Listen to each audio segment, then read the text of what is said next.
మరిన్ని వార్తలు సంక్షిప్తంగా వేగంగా చూద్దాం.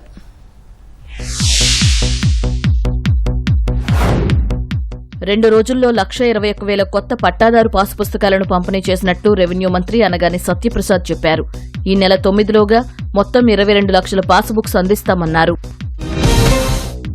ఈ నెల 7న ముఖ్యమంత్రి మార్కాపురం జిల్లా పర్యటన వాయిదా పడింది. వెలుగొండ జంట సొరంగాల వద్ద ఫీడర్ కాలువ పనులకు భూమి పూజ చేయాల్సి ఉండగా అనివార్య కారణాల వల్ల సీఎం పర్యటన వాయిదా పడినట్లు మార్కాపురం సబ్ కలెక్టర్ శివరాంరెడ్డి తెలిపారు. పురావస్తు శాఖ పరిధిలో ఉన్న యాగంటి క్షేత్రం అభివృద్ధికి కొన్ని ఇబ్బందులు ఉన్నాయని, వాటిని అధిగమించి భక్తులు ఆశ్చర్యపోయేలా వసతులు కల్పిస్తామని మంత్రి బీసీ జనార్దన్ రెడ్డి చెప్పారు.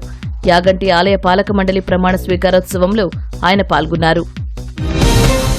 అంబేద్కర్ రాసిన రాజ్యాంగాన్ని తూచా తప్పకుండా ఆచరిస్తున్నామని కేంద్ర మంత్రి రామ్మోహన్ నాయుడు చెప్పారు.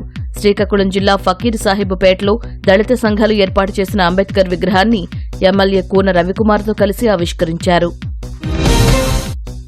కొడాలి నాని, వల్లభనేని వంశీని కమ్మ సామాజిక వర్గం త్వరలోనే బహిష్కరిస్తుందని కమ్మ కార్పొరేషన్ చైర్మన్ నాదెండ్ల బ్రహ్మం అన్నారు. కేంద్ర మంత్రి పెమ్మసాని, కూటమి ప్రజాప్రతినిధుల సమక్షంలో ఆయన కమ్మ కార్పొరేషన్ చైర్మన్ గా ప్రమాణ స్వీకారం చేశారు. సిజేరియన్లను ప్రోత్సహించవద్దని, 2 గంటల ప్రసవ వేదన భరిస్తే జీవితకాలం ఆరోగ్యంగా ఉండొచ్చని మంత్రి సంధ్యారాణి అన్నారు. మన్యం జిల్లా సాలూరు వైటీసీ సమీపంలో ₹1 కోటి నిర్మించిన పట్టణ ప్రాథమిక ఆరోగ్య కేంద్రాన్ని ఆమె ప్రారంభించారు. 18 నెలల పాలనలో చర్చల ద్వారా కూటమి ప్రభుత్వం నుంచి 13,000 కోట్ల మేర ఉద్యోగుల ప్రయోజనాలు సాధించినట్లు ఏపీ ఎన్జీఓ అధ్యక్షుడు విద్యాసాగర్ చెప్పారు. ఎన్టీఆర్ జిల్లా ఏపీ ఎన్జీఓ నూతన కార్యవర్గ ఎన్నికల సందర్భంగా నిర్వహించిన ర్యాలీలో ఆయన పాల్గొన్నారు. అనంతపురం జిల్లా రాప్తాడులో ఇటీవల 3 కోట్లతో నిర్మించిన ఎమ్మెల్యే పరిటాల సునీత ప్రారంభించిన విద్యుత్ సబ్స్టేషన్ శిలాఫలకాల్ని దుండగులు ధ్వంసం చేశారు. ఇది స్థానిక వైసీపీ శ్రేణుల పనేనని కూటమి నాయకులు పోలీసులకు ఫిర్యాదు చేశారు. స్వచ్ఛమైన గాలి కోసం ప్రతి ఒక్కరూ మొక్కలు నాటాలని గుంటూరు జిల్లా పెదకూరుపాడు ఎమ్మెల్యే భాష్యం ప్రవీణ్ పిలుపునిచ్చారు.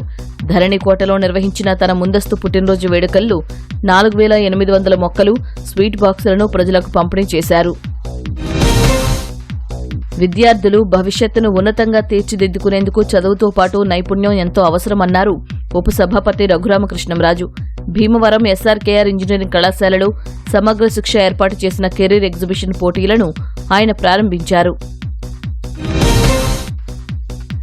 టీటీడీ అనుబంధ ఆలయాల ప్రాశస్త్యాన్ని భక్తులకు అందించేందుకు వర్చువల్ రియాలిటీ సహకారం తీసుకోవాలని ఈవో అనిల్ కుమార్ సింఘాల్ ఉన్నతాధికారులకు సూచించారు. అవసరమైతే ఎస్వీబీసీ ఆధ్వర్యంలో మరో ఛానల్ ఏర్పాటుకు సాధ్యాసాధ్యాలు పరిశీలించాలన్నారు. అనంతపురం జిల్లా తాడిపత్రికి చెందిన ఏకాంబరం ఇంట్లో గ్యాస్ సిలిండర్ పేలి 8 మందికి గాయాలయ్యాయి. 2 పరిస్థితి విషమంగా ఉంది. గీజర్ కోసం అమర్చిన గ్యాస్ సిలిండర్ పేలినట్లు పోలీసులు గుర్తించారు.